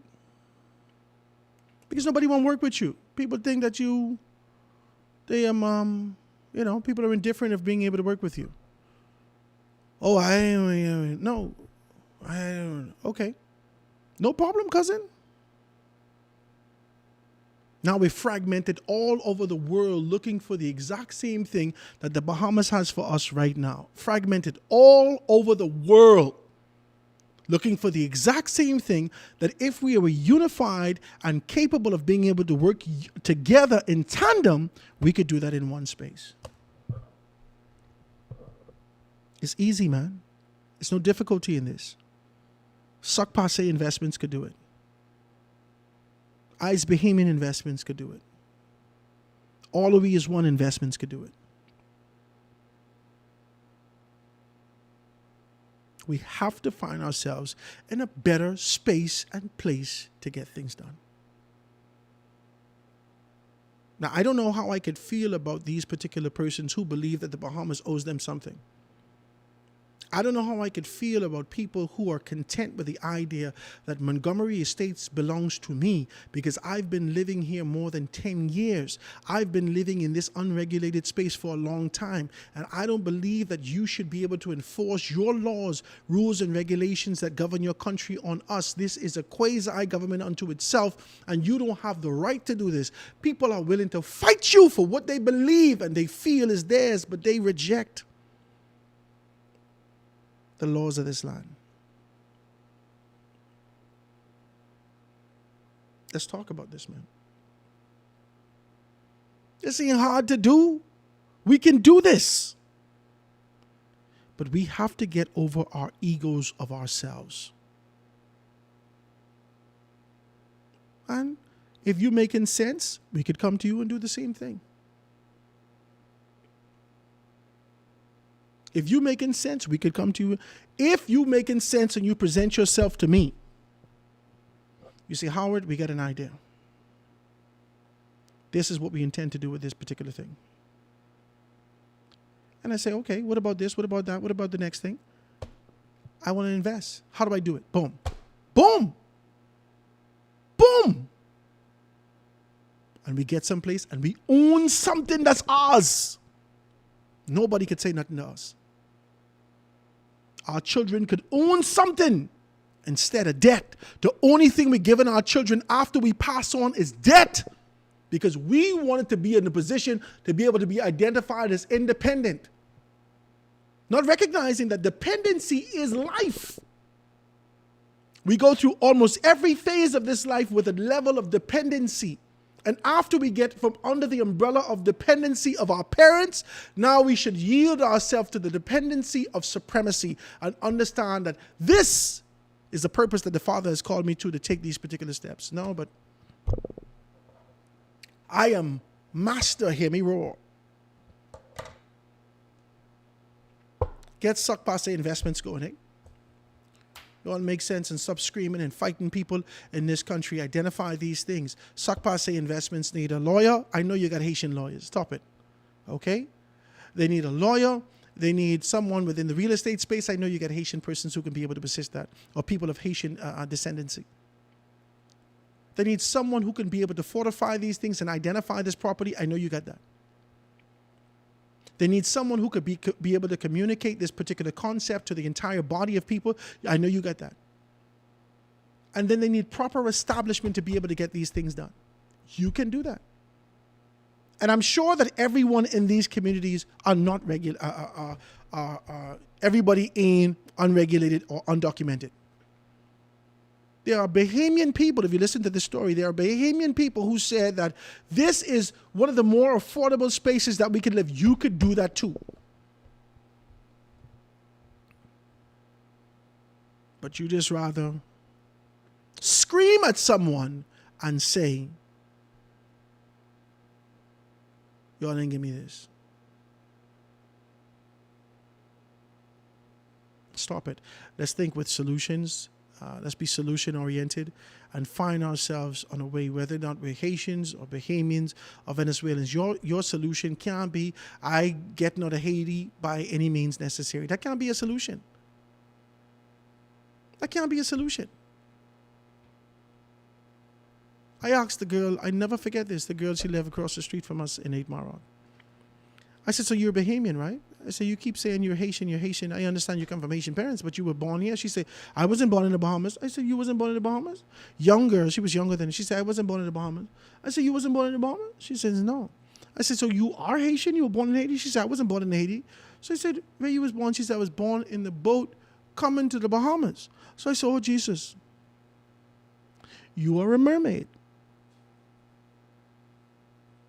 If you don't have no identity, I know you get your papers from somewhere. I don't understand these things. The solution just can't be to flee from something. The solution got to be able to identify something that you could acquire.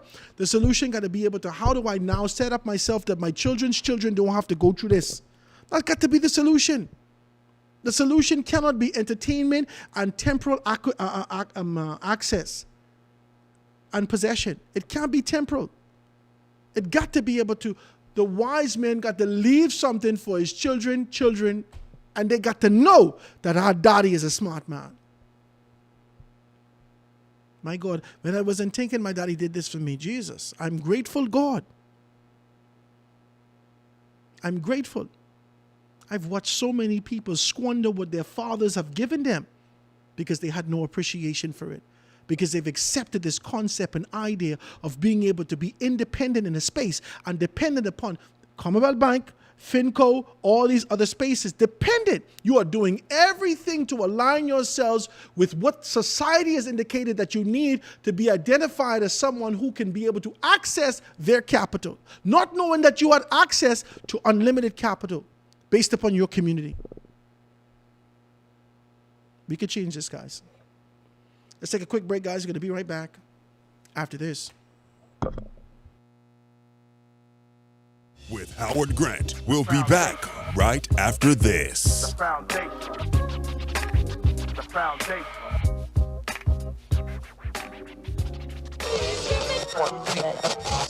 You are in tuned to Foundation Radio 89.5 FM. Great talk, great music, and a great staff. Reach your customers in style by advertising with us. We have a great platform and great quality reaching the island of Nassau. Call us at 242-827-0111. Foundation Radio. Advertising made easy. Coco Plum Wellness Bahamas. Experience the extraordinary fusion of open system hydrocolonic hydrotherapy and holistic rejuvenation. We are located at the One West Plaza for your convenience. Cleanse, revitalize, nourish. Your journey to good health, energy, and vitality begins here. Whether you are managing your health or just simply seeking a boost, Coco Plum Wellness is here for you.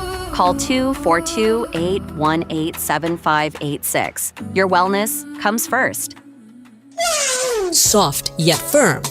Our carpets are the best in the world. Visit Carpet World on Baloo Hill Road for the most luxurious collection of fine carpets. Call 341-8671 and visit our store, offering a wide selection in commercial and residential indoor and outdoor carpets, tiles, area mats, and much, much more. Carpet World and Flooring. Call us at 341-8671. We are at Baloo Hill Road waiting to serve you. Residence Resort in the Garden of Eden is an ideal place for weddings and honeymoons in a tropical island setting. The dining experience is unforgettable, and it is filled with a warm and gracious cultural vibe. The atmosphere and service is second to none. Enjoy our pool bar on hot days or cool evenings when you just want to relax and have a few cold drinks and appetizers. We are located at Eastwood, Fox Hill, Nassau, Bahamas. Phone 2428195574. That's Residence Resort in the Garden of Eden. Come stay with us. Looking for electrical supplies? You can find all your electrical needs at SHSS Electrical. Located on Chesapeake Road, our store hours are Monday to Friday, 7 a.m. to 4:30 p.m. and on Saturdays, 8 a.m. to 2 p.m. Contact us at 823-3150 or 821-3150. WhatsApp us at 827-3150. That's SHSS Electrical, helping customers find the right solutions every day. Come to SHSS Electrical for all your electrical needs. The best talk show in the Bahamas. The Foundation with Howard Grant. Only on 89.5 FM Foundation Radio. And we're back, ladies and gentlemen. This is the Foundation. We're back, ladies and gentlemen. This is the Foundation with Howard Grant jamming with you on this beautiful Tuesday, July 7th. July is a special month for us, middle of the month. But my brother's birthday, my cousin's birthday, is in this particular month, and celebrating another year. So that's always great to be able to identify happy birthday to them. Ain't reached yet. My sister-in-law's birthday in this month also.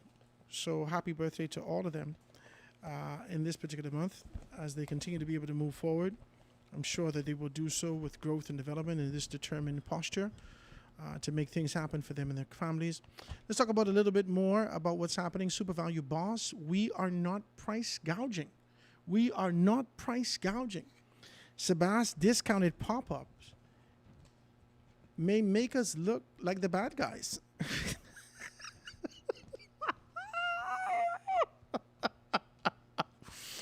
So it says a food store yesterday voiced fears that they will be viewed as the bad guys, taking advantage of the people. if Sebastian's pop-up grocery store concept is not handled properly. Okay, now I got to stop right there.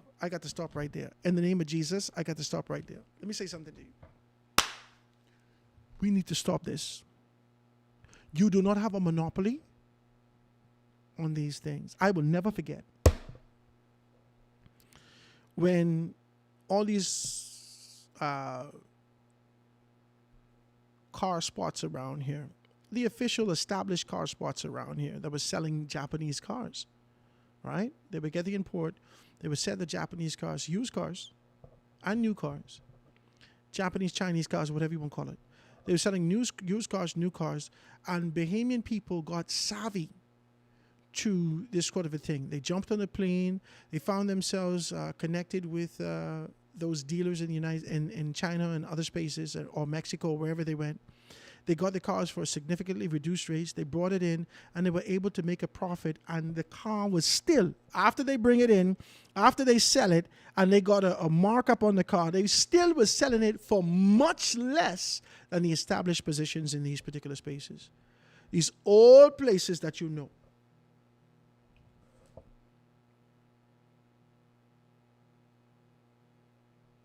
These old places that you know. Okay? And then all of a sudden, there was a conglomerate of those particular persons who were established as car dealers in the country that presented themselves to the government of the Bahamas and stated to the government of the Bahamas that, hey, listen, you can't have these unregulated people selling these particular cars, and you know that we do this, this, and this, and so forth and so on. You think you're established, and you think that everything must flow through you because you've set this particular standard and you unified your position, and everyone now has to be able to meet that standard. So we won't be outpriced of the market. That's the whole concept and idea. We have to stop this. I think each of us could feel after the reduction of VAT, and I can talk about this so we can read the entire story. After the reduction of VAT, after the 5% has been dropped from food items, essentially across the board in food stores. And if you look at one of the cheapest items, let's call it tuna. Let's look at tuna. Not corned beef. Let's look at tuna. Or sardine. Let's look at sardine. Let's look at mackerel, because I get mackerel for my dogs. The prices have not gone down. In fact, with the eradication of VAT, the prices have gone up. Now, I'm not just talking about any of the major food stores. I'm talking about the convenience stores also. These prices are astronomical. The prices are $150 that you spend in, and you can carry 2 small bags out the store, and you got to pay for the bag. These people don't even have this position where they say, well, if you spend over $100, we'll give you a bag free. None of that. You got to pay for everything. And Sebas, with his relationship, with his connection, with his position, could afford an opportunity for people to be able to get significantly reduced spaces. I don't know how that works. I don't know what he's doing, but the people could go there and buy that. And now you're in the newspaper saying to us, well, they can make us out to be the bad guy. What are you saying to me? What is the objective here? For you to be able to retain your position from a capitalistic standpoint, to ensure that you can be identified as supreme, that you can be able to hire 850,000 people, that's what you want to do. To be able to say, well, what we're contributing to society, nobody care but that. They better find a job someplace else. People care about eating and taking care of their families. Ain't nobody could afford that with these things being so astronomically high. These things are too expensive. They're too expensive. They're too expensive. You did everything that you could do. We could see that you could reduce things by being able to show us what you would have done with the Golden Year program, with eggs, and the significant reduction in those particular areas. Okay, now we could champion that. Yeah, we could clap for that. But what about this sort of an idea across the board, affording opportunities? This government has done what they can by being able to do 2 things: reducing this sort of an idea as it relates to being able to deal with VAT. That's one. And secondly, being able to create a mark from the pricing standpoint, so the Consumers Affairs, to create the pricing app, to be able to identify that this government is doing everything that it can. But these people in these various spaces, what are they doing? Listen, man. I remember when I was young, traveling with my grandmother. My grandmother would go to 3 different stores. And she did this all over. This is sort of and then my mother picked it up also. My mother would, and my grandmother would first, she would go to the Friendship Shopping Center for a specific thing in 8 Mile Rock that was cheap. And then she would go to Freeport, the John S. George, to get a particular thing or whatever, right? And then she would go to City Market or whatever. So on Saturdays, whenever I traveled with my grandmother, I knew that we were going to about 3 or 4 stores. I knew that. And she would identify what's cheaper. Okay? There's no way that I'm doing that in Nassau. This is the principle that I've learned. But there's absolutely no way that I'm doing that anyplace else in my life. Because I got to pay for gas to be able to move through traffic to get from this point to that point in Nassau. And we just got to go wherever the cheapest thing is. We got to do that. It's too much for us to live in this space. Well, nobody can call you the bad guy. We just can be able to make a determination to move away from you. You have taken on this position, nestled as almost a monopoly in society. As a monopoly. Where you've developed yourself from nothingness to the pinnacle of food importation and distribution in this country. And after everything that the government has done to ensure that we could be able to reduce these things, we find ourselves back at the position of being able to contrast what you're doing on a major scale across all these particular spheres, producing for 300,000 people in 121/7 island. And now you're comparing yourself to a small constituency identified opportunity that's significantly reducing those particular things. So are you saying to me indirectly that you can reduce this also? That you can do this also? Why? How dare you compare yourself to? You're not comparing yourself to any other convenience stores. You're not comparing yourself to Little Generals. You're not comparing yourself to any place else. Are you saying to me that there is a possibility, but there's not enough profitability for you to be able to make this decision? I don't think that there's some things that you should have said. That's just my personal. I don't get in people business. Praise God. It says with the assert, and then he going on. It says,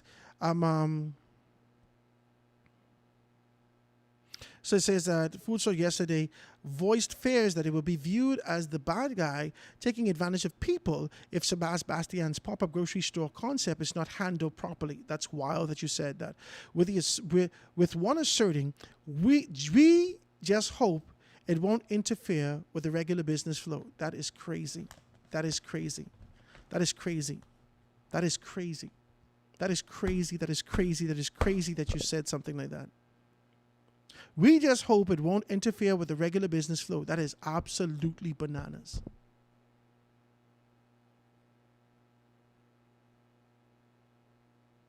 This is what Deborah Simonet, SuperValue's president, told Tribune Business that the Fort Charlotte MP bid to ease cost of living pressure from his constituents by Saturday's offering of up to 40% discounts on key food items needs to be perceived as a charitable organization rather than a new food store entering into competition with the established rivals such as her 13-store chain. I just need to say something. Jesus, God Almighty, you're trying to kill Sabas.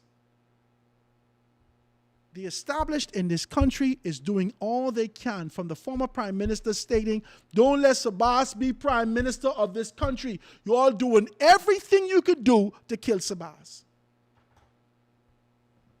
Everything. Now, and we knew that it was a concerted effort from all those particular persons unifying and speaking with one voice. Because you seek to be able to hold on to the monopoly and everything come through you and putting capitalism at the forefront and not ever making consideration of being able to take care of people. This is bananas. This is bananas. This is bananas. This is absolutely bananas. That the consideration is never for the merchant, for the average man being able to pick up discounts and pick up opportunity to take care of him and his family, but it's still looking back at you and saying this will disturb the way that we do business. That is a poor, poor position. And it shows your proverbial skirt tail. It's a poor position. I keep telling y'all ain't listening to me. These people are a part of groupings that seek to be able to hold on to power. Y'all don't want to talk about this. These people hold on to power within their confines, and they will never let it go. That's why you don't never ask for power. You got to go take that.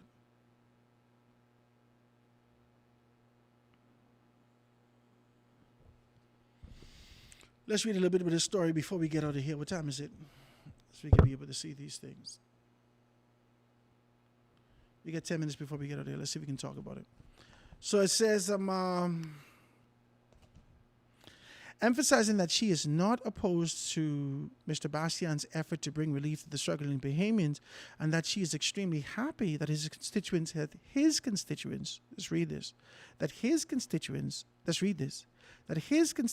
25 constituencies in the city.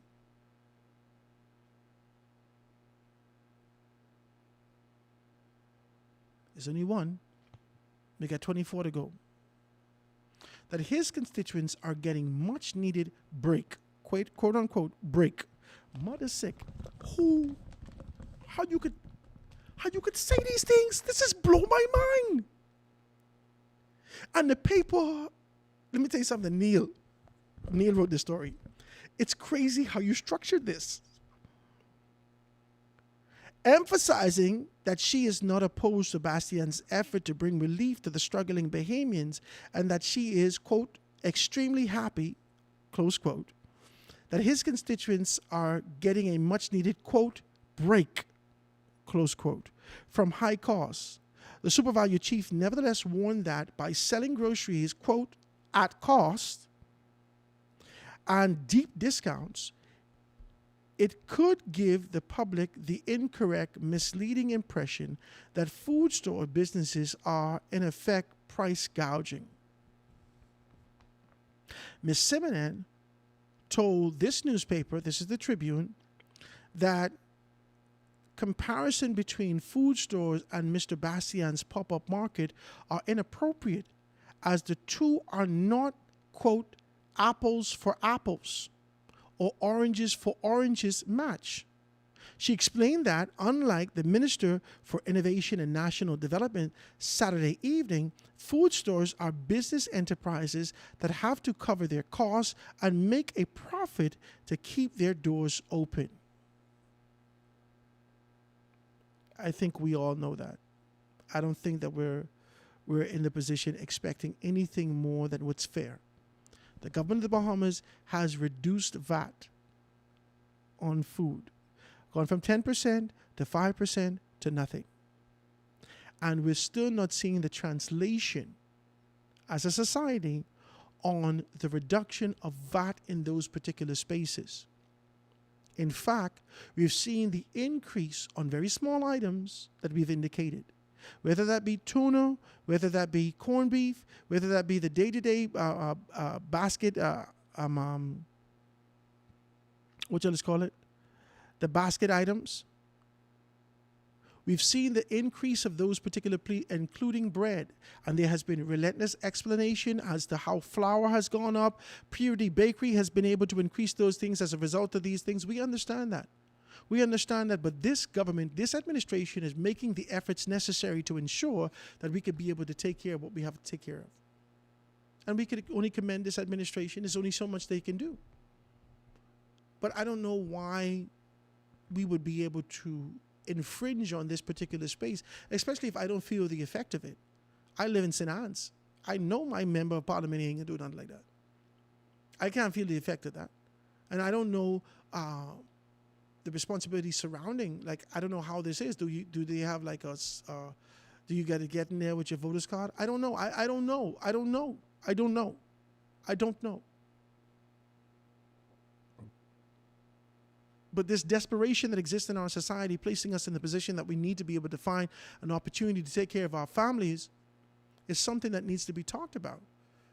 And in the lens of being able to retain the capitalism that you have been able to build a multi-billion-dollar empire off of, and understanding that the time and dispensation that we live in and rejecting those particular ideas, still being able to perpetuate and push forward this idea for profit to keep our doors open is wild. Food distribution retailers and wholesalers employs hundreds of Bahamians. I tell you that was going to be the first thing they say. We just employ hundreds and hundreds of Bahamians, and the government of the Bahamas don't want us to start letting people go. So you have to make a determination. Either we can send the food for a lot of money, or we can have to start letting people go. Listen to me, ma'am. We could buy, like how Phil's used to do, we could buy a $99 package on a long line, wrap around the building that's prepackaged once it have the things that we need. We don't care about none of these things. We don't care about none of these things. This is here for our convenience. And so we oblige, when we get into these particular spaces, to ensure that we give the fella $3 to carry our thing to our bike. We could carry that ourselves, but we understand the economy. And we understand the necessity for being able to assist those people to get where they are. But it can't be to the deprivation of my family. I can't be able to pay this astronomical prices for these particular things simply because I give a consideration that somebody else got. I can't afford these things. I can't. If you do a contrast between how many people make a determination of being able to purchase food out in comparison to being able to go to the store, to cook that, to buy gas, to do that, to prepare it, to do all these particular things. They say it's easier for me to be able to spend $25 and go and get this for a family of 3 in comparison to being able to spend almost $75 and still have to go and do this. This is too much. And no one is taking any of these things into consideration. We're placed in this position where we need to know better. And all I could see spilling out of this story is a level of capitalism and an elevated position of, I don't know, privilege, entitlement. We've seen this before. And we continue to be able to see this because of the privilege, because of the established, because of the perceived entitlement that exists in these particular spaces, because you've been operating on a magnitude in sort of a sphere, in the hemisphere, in the stratosphere of the ecosystem of our country for such a long time. Anyone aspiring to get to that position got to be out of their mind. The air up here is too light for you, sir. You can't breathe this. This is only for us. There's no way to feel threatened by one pop-up shop in Fort Charlotte. Only because you know the potential that exists in these particular spaces. I cannot remember you doing this with Phil. He provided us with great opportunities when we were young, when he was alive on Gladstone Road. I ain't gonna forget that. I used to call my auntie them and tell them, hey, listen, I can send you $200. Send me 2 of them packages, from Grand Bahama. He would go all over the radio and talk about these wonderful packages that existed. We don't get that anymore. Who is giving consideration to the young people? Who's giving consideration to the poor people? As soon as there's one person being able to identify that, more specifically, Sebastian, you challenge the man. What you challenging him for? This man only put it in his constituency. Not even reached St. Anne's yet. Imagine now what's going to happen when he starts to build houses in his constituency.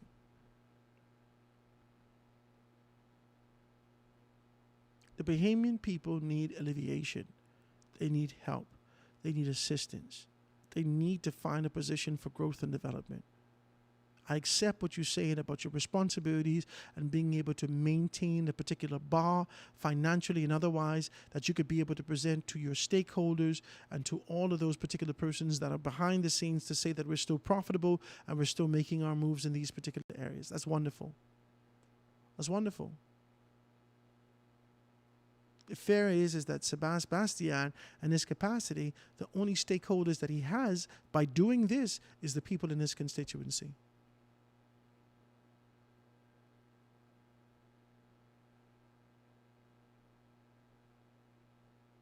We got to live and let live. We got to break the monopoly and the privileged position in our minds down and allow people to do what they do. The people of this country need more competition. I need to hear more people afraid of being able to lose their financial footing in this country because there are other businesses being able to come and infiltrate into their space. I need to hear that. I need to hear that. I need to hear you scared of being able to lose your footing and making decisions and being able to cut the proverbial fat to ensure that the customer can be able to see a significant increase and carry home significant value for money. I need to hear that. I need to hear that. I need to hear that. I need to see that.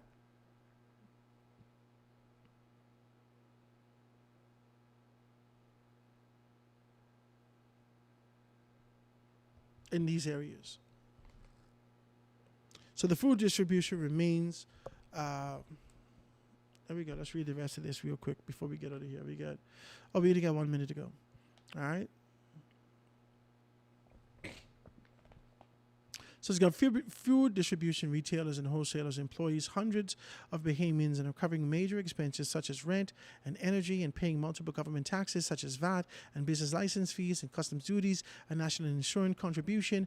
And the Tribune last week is picking up growing concerns that Sebastian's pop-up concept could undermine this model. And Mrs. Simonet confirmed that the existence of such sentiments. Basically, we're offering, and this is why we need to do more thing, and because Haitian mommy them who selling that in their constituency, in their community, and who've been doing those particular things. Nobody never say nothing about that.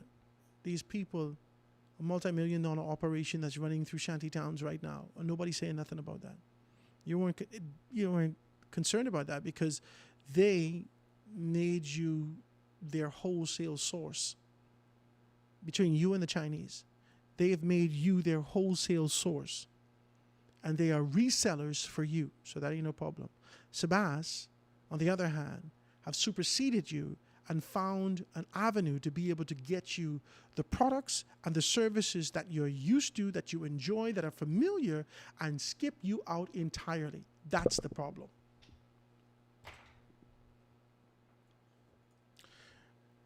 The entire concept and idea for what we're doing is being able to find ourselves back in a position for growth and development as we move forward and make some things happen.